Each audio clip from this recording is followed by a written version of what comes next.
Hey, folks, let's give it up for the Lieutenant Governor. Very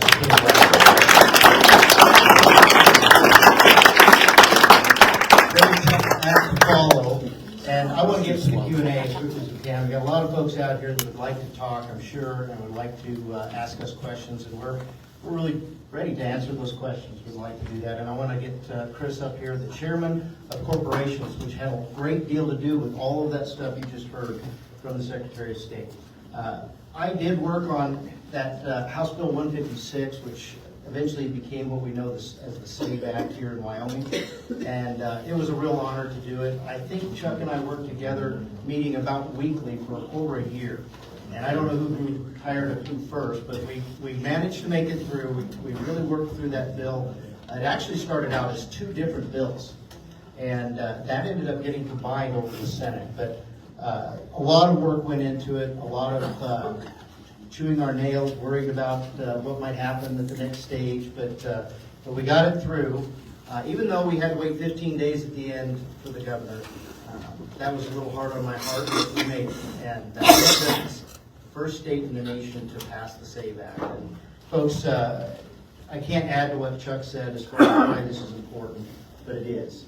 And we're going to keep working on it.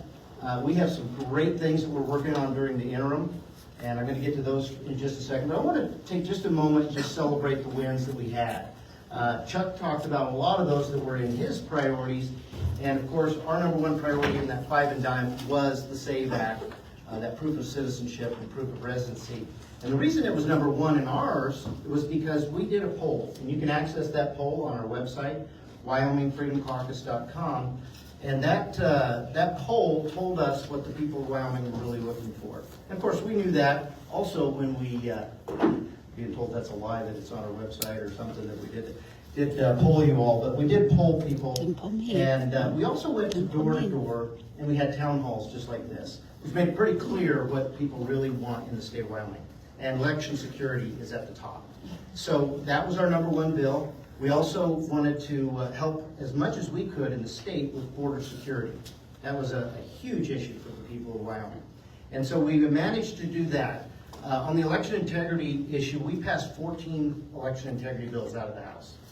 Now, 4 of those, as the Secretary just said, became law, but 14 out of the House. On that border security, we passed 2 bills on border security, and both of them became law. And the biggest one there was on the 5 and dime, and that was to invalidate driver's licenses from blue states like California that say that illegals can have a driver's license. So when they come to the state of Wyoming, they won't be able to use those to drive, they won't be able to use those to vote, and that's very important. So we passed those.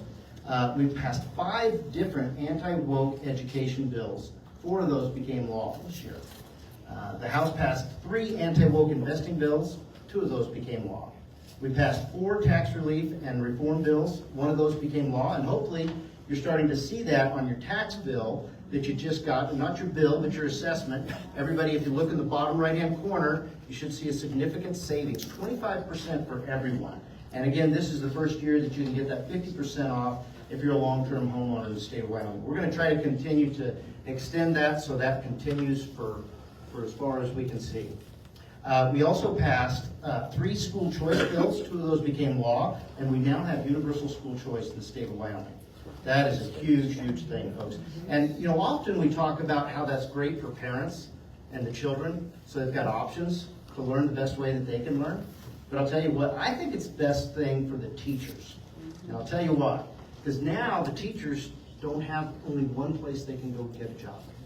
As this industry grows and there's more options, the teachers will have options as well. And when you have options, you can demand more for your salary. That superintendent of your district doesn't have complete monopoly over those employees. So I look forward to that. That's a great opportunity for our teachers as well. We also passed 2 child safety bills, and 1 of those became law. We passed 8 DOGE bills out of the House. 8 of those, and 1 of those became law. 3 pro-life bills, 2 of those became law. 2 pro-Second Amendment bills, 1 of those became law. And we passed 2 medical freedom bills. Unfortunately, neither of those made it through the Senate, but we did pass 2 of them out of the House, so we're getting momentum, folks. We're getting closer to outlawing mandates on vaccines en masse. So that's where we're going with this stuff, folks. And so now just briefly, I want to tell you where we're headed into the interim. And I'm just going to touch on it. I think Chris may be able to go into more detail on some of the things he's working on. But we're focusing on our state spending, folks. We're going to be doging a lot more through the state of Wyoming, looking for things where it's not what we think the people would be happy with the state of Wyoming spending on, or where it's just fraud, waste, and abuse, folks. We're going to do a deep dive on that in our next budget, and you'll see some great things come out of that. What else? We're also going to be working on repealing what is called House Bill 200 from 2020, and that is these carbon sequestration standards that we're putting on our own power plants here in Wyoming. Amen. What does that mean for you? That means right now you're paying higher electric bills because these power companies are planning on the day that they have to have carbon sequestration, carbon capture and sequestration on the power plants, and they're going to pass that, and they are passing that on to you right now. So your higher power bills should be affected in a better way if we can get something done on that. We're going to be working on that during the interim. We're also working on property tax reform. We passed a bill out of the House that would change your property tax to be based on what you paid for it versus what your neighbors are paying for it. That's called acquisition value, what you acquired it for. And so that passed out of the House, and we're going to keep working on that and trying to get that to where that's where we're headed. Personally, and I was quoted in the Gillette News Record for this, I would like to see property tax go away entirely. The thing about that is we've got to work towards that. This is an intermediate step, and we're going to work on this first. We will need to change the Constitution, so it's going to be on your ballot someday to get rid of property taxes. So keep asking your legislators for that, keep pushing for it, and we'll get it there. We're also going to work on school discipline. We need to get it to where the teachers can control their classrooms. That's right. And so we're going to be working on that. And that's a tall order, except one of the things that the Obama administration did is they brought DEI into school classroom discipline. And so I can't think of another thing that would be more unconstitutional than determining how you're going to discipline a child based on some immutable immutable feature like their skin color. We don't do that.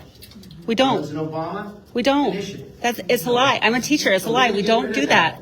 We do not. We do not do that. I'm a teacher right now. It's a lie. Yes, fine. Kick me out, but that is a lie. We do not discipline that way in schools. We don't. And you know, I'll just address that. That's a bald-faced lie. There are things that may or may not happen down at the bottom level, okay, in the classroom. But if they're law, and we're following the law, what should be happening in the classroom? Discipline. Whatever the law is. We discipline. Right? And if the law is unconstitutional, that's our job. We have diversity. And we have equity as part. Equity is. This isn't time for questions. Yeah, but I can't sit here. Excuse me, All right. we'll have questions afterwards, if you can just put that away. You guys You'll are have being your misinformed. opportunity. You're being lied to. So it's not a lie. The Obama administration passed DEI for discipline in the classroom. Yes. And we're going to make that so that cannot happen in Wyoming. Is it happening here? I don't know. Maybe it's not. I'll take her word for it. Yeah, you guys are not teachers. You're not in the classroom, and you don't have kids in the classroom. You're not the speaker, right? Either. Right? Okay. Go ahead. Escort. Okay. Okay. So this is bad. Ma'am, you'll have an opportunity afterwards. You got questions? All right. I'll be quiet. She's right. Yeah, she's fine. We're going to have Q&A. Out of line. But I did clarify, folks, that it is the law of the land, and it hasn't been repealed since Obama did, okay? And so we're going to do what we can at the state legislature to take care of that. We're going to work on that this summer. That's one of the things, but we do need to make sure that discipline is happening in the classroom, okay? And with that, I'm going to turn it over to Representative Knapp and let him give you more details about what we've been talking about. But he worked extremely hard this last session. His committee went past midnight multiple times getting this legislation passed that we've been talking about tonight. And I want to thank you all for being here. The protesters, I love you. This is a time when I'm excited. I feel like I'm somehow kind of like Harriet Hageman. Thank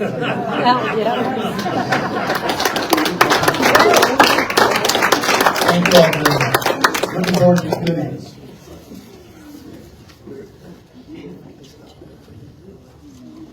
All right, so our next member up is another person that I just have really enjoyed working with, and I just truly respect him. So much wisdom, and he's also firm. He's very strong, and that is Representative Chris Knapp, Chairman of the Joint Corporations Committee.